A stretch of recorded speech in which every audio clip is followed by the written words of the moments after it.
tugire amahoro n'agateka kuri twese. Bakunzi b'ikiganiro Kanguka turongeye kubasuhuza tubifuriza amahoro aho muherereye mwese. Uyu munsi dushimye kugaruka ku kiganiro twabashikirije itariki 17 z'ukwezi kw'indwi, aho twariko turaganira ku bijanye n'ibyo kuborerwa canke kuborerwa n'iki, kuborerwa abantu bavyakira gute, akaborerwa abantu bagatahura mu yihe nzira. Kubera ko hariho abatwandikiye bifuza yuko n'ubundi twoga icyo tubivuzeko, ni muri iyo ntumbero n'uyu munsi dufashe akanya kugira ngo twongere tugaruke ku bijanye n'ikibazo abantu tudatahura kimwe, abantu badatahura kimwe kijanye n'iki no kuborerwa. Abantu benshi nk'uko twabivuze n'ico gihe ku itariki 17 z'ukwezi kw'indwi, abantu benshi iyo umuntu avuze kuborerwa mu buryo bwihuse batahura inzoga, baca bumva inzoga, mu mitwe yabo haca hazamo inzoga. Ariko abashakashatsi bakomeza kwemeza neza yuko by'ukuri inzoga nubwo ziri mu bishobora gutuma umuntu aborerwa, ariko inzoga ntabwo ari zo zihabwa ikibanza ca mbere, kubera hariho ibindi bintu byinshi biborera gusumba inzoga. Ubuheze twabahaye uburorero bukeya, ariko ubuye tugomba noneho tubahe uburorero bundi bwiyongera kuko twabahaye ubuheze. Ngira ngo mu burorero twabahaye ubuheze turabyemera natwe n'abandi bose barabyemera yuko inzoga zirashobora gutuma umuntu aborerwa, ariko umunywi wese w'inzoga ntabwo yitwa imborerwa, ntabwo aharurwa mu mborerwa. Kunywa inzoga byonyene ntibisigura kuborerwa. Umuntu aja kuborerwa bivanye n'igipimo cy'inzoga yagize nte yanyoye.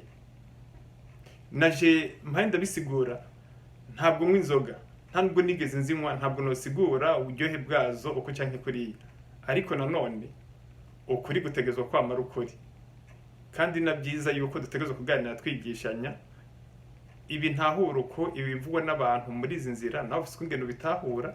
Ibyo byose rero bishyizwe hamwe birafasha mu gutuma umuntu ashobora gutahura ku burebure, cyangwa mu gutuma umuntu ashobora kumenya akaborerwa neza neza agaterwa n'iki. Ubwo rero dukeneye kugarukaho uno munsi, by'ukuri iyo uriko uraraba ijambo kuborerwa, abantu benshi bararikoresha, abantu benshi bararivuga, abantu benshi baraza baborewe uko ingene bameze, ariko hariho ibindi bintu abantu badashaka kwemera ko biboreza kubera ko baba bafisemo inyungu canke kubera ko nabo bibega. Akarorero navuze ati uyu munsi tugiye kuraba ubundi burorero bwiyongera kugira ngo turabe ko n'imiburiburi abantu badafise impano yo gutahura n'imiburiburi boshobora gutahura na buke buke. Ubushakashatsi buherutse gukorwa muri minsi yahera bwerekana neza yuko mu biborera umuntu ntabwo ari ibyo umuntu ajya gusa, nta nubwo ari ibyo umuntu anywa, ahubwo harashobora kuzamo n'ibyo umuntu akora, ibyo umuntu abona, ibyo umuntu yumva. Ibyo byose birashobora kuba bimwe mu bishobora kuborera umuntu.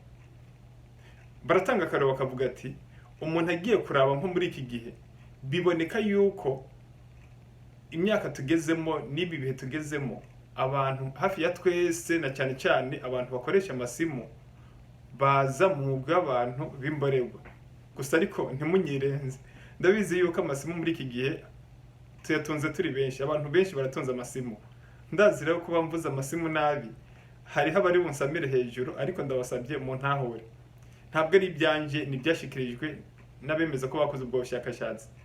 Amasimu ubwayo bemeza yuko kugeza uyu munsi nayo ubwayo ariko arafata ikibanza cy'ibintu biboreza abantu. Amasimu ariko araba nk'ibiyobyabwenge ku bantu twese. Umuntu asigaye yumva adafise amahoro igihe adafite isimu. Umuntu yavuye mu nzu yagera hanze akibuka ko atasimu, asubira mu nzu kwitora yirukanka.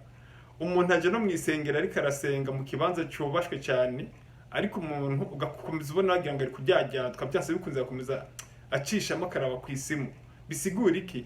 Isimu yamaze nayo kugira nte kwinjira mu mbega mu biyobyabwenge. Isimu yamaze kwinjira mu bintu bituborera.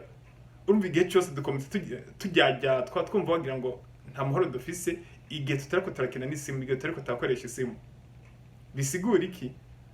Isimu ziratubuza amahoro muri iki gihe. ngira ngo ubuheze nabivuze ndabaha akarorero ati ese by'ukuri niba twumva yuko kuborerwa ari kunywa inzoga gusa, ese nk'umuntu anyoye inzoga bishitse akaba yayinyoye akayinywa mu mahoro, aho yayinywereye ntawe bashwanye, agataha mu mahoro muhiriwe ntawe bashwanye, akiruhukira atangorane, ubundi nawe akitwa yuko atanyoye inzoga cyangwa akitwa yuko ataborewe, nta kintu na kimwe cyaborewe, ntaco yariye camboreye, ntaco yanyoye camboreye, ariko aho avuye ariko arashwana, ashitse no muhira ariko arashwana. Hagati y'abo bantu babiri uwo kwitwa imborerwa yobowe canke uriko arakora ibyo badafite ubwenge bukwiye mwabo babiri abarinde. Ibyo rero ni ibintu kweri bisaba yuko umuntu uwo ari we wese yoshobora gutahura, gusa ariko hariho abadashobora gutahura kubw'izindi ntumbero zibarimo bo ubwabo. Hama ikindi kintu rero kinababaje, ahubwo rero turi no kw'ico kintu bimaze no kugaragara neza yuko n'inganda nyinshi zatangiye kusa nkaho zidoga canke zidogerwa n'abantu. Abantu benshi baranidogera inganda zimwe zimwe zikora ibintu ibi canke biriya, na cyane cyane ibyo kunywa. Bisigura iki? Ubundi mu bintu by'ibikorwa bya misi yose, iyo ari uruganda rukora ibintu rwisonze igitigiri cy'abantu baba bashobora kubifata kubifungura, kugira ngo ntibibe bike canke ngo hahave habaho ibisazira mu madepo byononekare mu bantu ze mu madepo. Ariko uye ubushakashatsi burekana neza yuko kugeza isaha inganda zikora ibyo kunywa na cyane cyane biri mu bwoko bw'inzoga ntabwo zigifise ayo zikira nayo zimira, kubera abanywanyi b'inzoga ngo mu bitigiri bibonekwaga ngo banywa nyinshi, ariko baje mu ntoze mu gukora amatohoza mu kibano cyangwa mu banyagihugu bikaboneka neza yuko hariho abantu basanzwe bari mu rutonde rw'abatanywa inzoga, ariko ngo gace usanga inzoga bazinywa binyegeje. Ibyo rero biracanga, ibyo biratuma inganda zikora ibintu byo kunywa na cyane cyane by'inzoga bibagora guharura kumenya ese koko by'ukuri igitigiri cy'inzoga botegereza gusohora ni ikihe. Kumvo ziki? Kumvo zuko hari abita ko batazinywa ahubwo agahitamo kugira nte kuzinywa binyegeje. Igitangaje rero umuntu yoce yibaza, ese uwo muntu anyoye inzoga yinyegeje yoba yinyegeje Imana canke yinyegeje abantu? Bisigura iki rero? Hariho n'abandi bantu bashaka kuba by'ukuri batahura yuko kunywa inzoga atari ryo kosa. Ikosa ahubwo rishobora kuva ku nzoga umuntu yanyoye uko zingana. Nico kimwe n'ibiryo bisanzwe. N'ibiryo bisanzwe ubiriye mu buryo butari bwo, n'ibiryo ubwabyo birakorera canke biragucumuza. Ngira ngo ibyo murabizi, kuba bamaze kubigerageza akarya ibiryo agasa nkaho arengeje, arazi ukungene arara, arazi ukungene amererwa mu nda, arazi byinshi cyane ngira ngo kubijyanye n'iki ni uko aba yariye akarenza.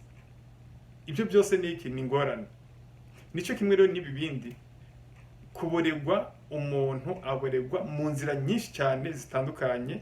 Ngira ngo twarababwiye amaso yonyene bivaye n'ibyo ari karaba birashobora gutuma umuntu agira nte, umuntu amera nk'uwaborewe, ugasanga mu mwanya runaka umuntu ameze nk'atakaje ubwenge. Twarabwiye yuko bino bintu byose uvuze inzoga ukavuga hari abakoresha urumogi, hari abakoresha ibindi bintu bitera mu mitsi, ni byinshi bikoreshwa. Ibyo byose amazina ni atandukanye, bashaka kuvuga iborera cyangwa bakavuga ibiyobyabwenge, kubera ibyo bintu byose bituma umuntu aboregwa ni ikintu icyo ari cyo cyose gifise cyangwa gishobora gutuma mu mitekerereze y'umuntu, mu mikorere, mu byumviro by'umuntu hariho ukungene habamo ikintu kitariko kiragenda neza bivuye ku kintu runaka cyaje muri uwo muntu. Gishobora kuza giciye mu byo yariye, gishobora kuza giciye mu byo yanyoye, gishobora kuza giciye mu byo yumvise, gishobora kuza giciye mu byo ariko araraba, n'inzira nyinshi. Mushobora kwibaza ati ibyo umuntu yumvise byo muborera gute? Nabyo biraborera. Umuntu araza akakubwira ati uzi n'ibindi, ibi nibi, nabonye naka uku nuku nuku. We arabikubwiye, nawe kubera ko ubyumvise gusa, urumva urabyumvise bikwinjiyemo, ukiujyana nabyo, ukiubyemera, nta bwenge bwawe ushoboye gukoresha ngo wibaze ibintu bambwiye n'ukuri. Nta bushobozi nawe ukoresheje bwo kugira ngo wihweze ku burebure urabe niba ibyo wabwiwe ari ukuri, ahubwo nawe ukiugendera kuri bya bindi wagize nte wumvise. Bisigura iki? ujya muntu aguhaye inkuru, izo nkuru aguhaye zirakuboreye. Umuntu araje akubwira ati urabizi, okay, mbonye naka wa mwarimu mugenzi wawe yarariko arikoze ibi n'ibi n'ibi na naka. Wowe ubyakira uko nyene, nta kuyungurura, nta kwiyumvira, ubyakiriye nkaho wagira ngo ni ibintu ubariwe n'Imana, kuko Imana niyitabesha. Ico gihe bigenze uko bingana no kujya muntu aguhaye inkuru zikuborera, aguhaye inkuru zica ubwenge bwawe ntibwashobora kuzakira mu nzira y'ukuri ngo ukoreshe ubwenge bwawe mu kuziyungurura wihweze, ahubwo gusa nawe winjiye mu rutonde rw'ababorewe, uciye ugenda ukubita agatoki ukandi ati narabyumvise, narabibwiwe, ibintu nk'ibyo. Nico kimwe n'amaso nayo babwiye, amaso ibyo byama byabaye.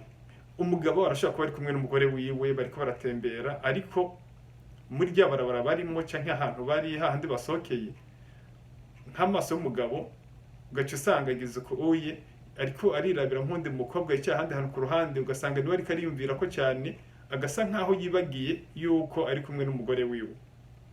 Ibyo biranashobora gushika none no ku mugore, ugasanga umugore aho yicaye abonye nk'undi mugabo cyangwa undi musore aho yibereye hariya aye canke no basohokanye, ugasanga arihenze, agatanga nko kubwira umugabo ati turabona kumwe n'uwo mugabo yambaye neza. Ashima umugabo w'abandi ngo yambaye neza, mu gihe umugabo wiwe bari kumwe atigeze yibuka kumubwira ambara iye nibyo byiza, mu gihe atigeze ashima ibyo umugabo we yambaye, mu gihe bafite ubushobozi bwo kuba bo kwambara neza no gusombya uwo yibahaye barahayagiza. Ibyo rero bishika ku mugabo bigashika no ku mugore. Nta gitangaje kirimo. Icerekana ko abantu twese turi mbarerwa nuko gusa tudashaka kubyemera. Ndashobora kuva muhira, ndashobora kuba nirwaye na madame, tuvuye gusenga cyangwa tuvuye mu rubanza rumeze neza, ugasanga amasaha yose twakumwe na madame nta jambo na ritoya nigeze mbwira madame ati madame uraberewe, umeze neza. Ariko naba namvuye iruhande nagenda hirya gatoya, ugasanga umugore wa naka canke umukobwa naka ndamubwira ati uraberewe, wambaye neza, urabona ukungene ibintu nk'ibyo. Uwaca bibaza kweri ukuri kuba kuri hehe? Ese koko uwo mugabo abatemberanye n'umugore we, umugore we yambaye nabi? Niba se umugabo yabonye ko umugore we yambaye nabi, yakoze iki mu kumukebura kugira ngo umugore we nawe yambare neza ku buryo byotuma umugabo amubona nyine ko aberewe? Canke umugore, niba umugabo wawe yambaye nabi, wakoze iki kugira ngo umugabo wawe ashobore kwambara neza ku buryo nawe ajya mu rutonde rw'abo wabwira yuko bagize nte baberewe? Ibyo byose rero iyo bidakozwe bingana nuko umuntu uwo ari wese aba yamaze kujya mu baborewe. Bisigura ko ibyumviro by'umuntu biba byaborewe, ntibishobore kugira nti gukora igikorwa byategerezwa gukora. Nibaza ko atakintu cyo gikomeye cyane cyo kinezereje gitandukanye nuko wowe nk'umugabo wobona neza yuko umugore wawe aberewe. Nta kintu cyo kinezereje mu buzima bw'urugo nk'igihe umugore yobona neza ko umugabo wiwe aberewe. Abo bantu babiri buri muntu ashobora kubona mugenzi we yuko aberewe, icyo gihe biba ari ibintu bimeze neza cyane. Ariko bitameze uko, bingana nuko umwe muri abo babiri ashobora kuba aba yaborewe. Nta yindi mvugo yoroshye yokoreshwa, abantu hari bakoresha izindi mvugo zitandukanye, ariko bingana nuko mu byumviro harimo ikintu kiba kidahaye kiragenda neza. Harimo ikintu kiba cyagize nte cyatumye ubwenge bw'umuntu budashobora kugira nte gukora ico bwategerezwa gukora. Ibyo byose rero bigaruka mu mugwi wiki wakaboregwe. Kuboregwa rero buri gihe ntimuzokomeze mwiyumvira yuko umuntu yaborewe arujya mu ntanyo y'inzoga. Ntabwo ariko biri. Ntabwo ariko biri. Nkuko nanone kunywa inzoga ntabwo bisigura gucumura. Kunywa inzoga ntibisigura gucumura. Kuko nibaza turetse ayandi mategeko abantu biyongereraho, turetse ayandi mategeko abantu aba canke biyongereraho kumvo izi canke ziriya, uravye ajya amabwirizwa 10 bemeza canke birayemeza ko yahawe Mose, ajya amabwirizwa 10 y'Imana. Muri iki gihe mu masengero ntabwo gikunze kuyavuga cyane no kuyaha umwanya, usanga buri muntu ashima kwiyigishiriza ibiri mu mutwe wiwe no guhagarara cyane kubiri mu mutwe wiwe cyangwa kubyo yabonye, ariko bijya byajya amategeko ntibihabwe intozo umwanya ukwiye. Akaba ariko kazovugwa cyane n'aba canke bariya ariko ugiye kuraba ntabwo ari ryo tegeko ryari rikomeye cyane, ntabwo ari cyo kigwa cyonyine cyategezwa kubaho gusumba ibindi, ntabwo ariko biri, kuko n'uwaborewe umuntu kubarirwa ubundi by'ukuri bishitse umuntu akabona yuko yaborewe kubikosa, uwo ari we wese aremeza ko ari kosa. Umuntu yaborewe kweri ndemeza yuko no umuntu yoba yaborewe bishitse agatahura yuko yigeze kuborerwa, ndiyumvira yuko ari umuntu afite ubwenge bukora neza, yobona yuko atari byiza. Kandi n'uwo inzoga ndemeza iyo abonye umuntu yaborewe sinzi yuko anezerwa, ntabyo nemeza. Nibaza rero by'ukuri kuborerwa ni kosa kuwo ari we wese, inzira iyo yose waborerwamo ni kosa. Uborerwa kuba kwanyoye inzoga, uborerwa kuba kwakoresheje bijya bindi bintu bishobora konona umutwe, uborerwa kuba kwakoresheje amaso yawe nabi, uborerwa kuba kwakoresheje umunwa wawe nabi, uborerwa ko amatwi yawe yakoresheje nabi, ibyo bintu byose bishobora gutuma uborerwa, menya neza yuko urinze ugera ku gipimo cyo kuborerwa ni kosa, haba hamaze kubikosa. Bakunze mudukurikirana kuri Kanguka, nkuko twababwiye muri kino kiganiro, ni ikiganiro cyo gukeburana, ni ikiganiro duterateranya ibivugwa n'abantu tukabihoza n'ibyo abandi bantu bita abashakashatsi cyangwa abahinga baba bashoboye kugira nte gutangaza, mu ntumbero yo kuraba ese koko by'ukuri ukuri ko bakuri hehe.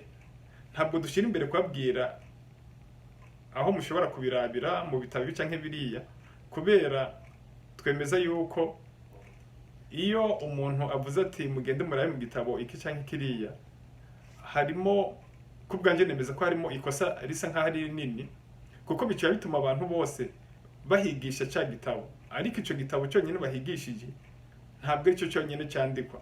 Hari igihe ugira ugasanga umufaransa yanditse igitabo, ugasanga umwongereza yanditse igitabo, umunyamerika yanditse igitabo, umuaustralia yanditse igitabo, umurundi yanditse igitabo, mbega abantu batandukanye ugasanga basohoye ibitabo, kandi rimwe nawe ugasanga buri muntu afise icyo yavuze ku bijyanye n'icyo kintu. Bisigura iki rero? Twebwe bino tubashikiriza tubaha incamake kugira ngo namwe mubihuze n'ibyo muba mwarumvise, mubihuze n'ibyo mwasomye, mubihuze n'ibyo mubona, bidufashe kuronka ukuri ko tuma dutunga canke tuba ku isi imeze neza, ku isi dufasha kubahana. Ibyo rero ndabivuga n'ubundi ndabigaruka mvuga ati by'ukuri umuntu wese ataborewe, umuntu wese afite ubwenge bukora neza, umuntu wese akaba nibura yarigeze gusenga canke asenga, yotegerezwa kugira umutima wo kugira nte wo kwihangana mugenzi we, yotegerezwa kugira umutima w'urukundo, kuko Bibiliya canke gusenga bidufasha mu kugira urukundo, ngo dufasha kubana neza twebwe abantu, ngo nadufasha gutera intambuko ituma iherezo ry'ubuzima bwacu kuri ino si ryozoba ryiza mu ntumbero nka bene iyi. Bisigura yuko rero by'ukuri hatabaye hako kaboregwe kari mu nzira zitandukanye, abantu twese twokwisanga turi mu rukundo, usanga abantu twese dukundana, twumvikana, twubahana, nta muntu n'umwe yo kwifuriza ikibi mugenzi we, nta muntu n'umwe yo kwifuza kubona urugo rwa naka rwabomotse, nta muntu n'umwe yo kwifuza kubona naka ari karasega, nta muntu n'umwe yo kwifuza kubona naka hangayitse ku mpamvu iyo ari yo yose. Twotegerezwa kwifurizanya amahoro, urukundo, ibintu nka bene ibyo. Iyo rero bitabaye, bingana nuko mu byumviro byacu twebwe nk'abantu haba harimo akantu kaborewe. Hama rero reka mbandanye nshimira abandanye kudukurikirana mu biganiro byacu bya Kanguka, ngira ngo twama twabasabye yuko abo bishobokeye barashobora gupyonda ahantu munsi y'iyo video handitse mu buryo bw'icyongereza handitse ngo subscribe, canke mu buryo bw'igifaransa handitse s'abonner. Kuba bikundiye nanone hari akantu kameze nk'agakengeri, urashobora kugapyonda ko. Ibyo byose bifasha umuntu igihe dushizeho ikiganiro guhita abona yuko ari ikiganiro kindi twashizeho, afise umwanya akaba ashobora guhita agikurikirana. By'ukuri aho muherereye mwese tubandanya tubashimira cyane abadukurikirana, tunabasaba abo bishobokeye muze mubisangiza n'abandi, kubera bino tubashikiriza hariho abamaze gutanga ibyumviro ibi canke biriya bifise ikintu kinini cyane bimaze kudufasha mu gukosora ibi canke biriya. Na cyane cyane reka tugireho dushimira uwo bita Bwenge Jean Bosco, aramaze kugerageza kwerekana amakomenti yiwe ku mavideo atari make, yerekana uko nawe abatahura ibintu, ibyo abona mu buryo bwiza nawe arerekana uko yavuga, kandi niyo bishitse akabona hari ikitameze neza aragira icyo abivuzeho. Ibyo rero n'uburenganzira bw'umuntu. Namwe bandi mwese ibintu ubona ibyo twavuze atari byo uremerewe kwandika ajya munsi ukavuga ati ibyo mwavuze si byo uku n'uku n'uku, kubera bijya byose muvuze turonga tukabiterateranya mu kindi kiganiro cy'ikindi gihe, tukaba dushobora kubikoresha twisunze ibyo namwe mwashikirije igima mwatweretse uburyo nyezina ibyo bintu mu bitahuramo. Reka rero ndangize ndabashimira cyane, nongera ndabasubira mu by'ukuri. Niba umuntu ari umunywi wa fanta, nagume kuri iyo fanta, kuko bizofasha uruganda kumenya ibitigiri by'amafanta bakora. Niba naho umuntu anywa inzoga, nakomeza anywa iyo nzoga, naziheba bimenyekane ko yazihebye, kugira ngo uruganda rukora inzoga rutegezwe kumenya ibitigiri by'inzoga rukora. Naho bitagenze uko, inzoga zizoguma ku ibeyi nini, kubera ko hariho abazinywa mu kinyegero. Uruganda rukora inzoga bazi ko zikwiye abantu, hagaca bamwe abazinywa batari mu rutonde rw'abazikorewe, bigaca bituma inzoga ziguma hejuru ku ibeyi nini, mu gihe amasoda n'amajisi ari ku ibeyi ntoya. Ndakurahiye, ibyo bintu ntabwo byoroshye kubikosora, ariko nta mpamvu zo kwihisha abantu, kuko ni mu twisha abantu tutisha Imana nta na kimwe bizotugezaho. Byiza rero ari uwemeye kunywa inzoga nazinywe ku mugaragaro, areke kuzinywa yinyegeje. Nk'uko n'unywa ifanta yemerewe kuyinywa ku mugaragaro, ntayinywe yinyegeje. Uko niko kuri. Reka ndabashimire nizigiye yuko mwese muzumva ko kamo tubateye, maze tureke kwinyegeza. Niba wemeza kunywa ukayoga, reka ukanywa winyegeje, kanywere ku mugaragaro, kugira ngo uruganda ruzoshobore gukora igipimo gikwiye, ibeyi z'inzoga zije hasi. Ariko nukomeza ukanywa winyegeje, uruganda rukomeza rukora ibintu bikeya ngo nta bateja bahari, urumva yuko uri kurateza ingorane ku basanzwe bafata ku gacupa. Mugira amahoro y'Uwiteka. Mwari kumwe na Gloria mu kiganiro Kanguka. Murakoze.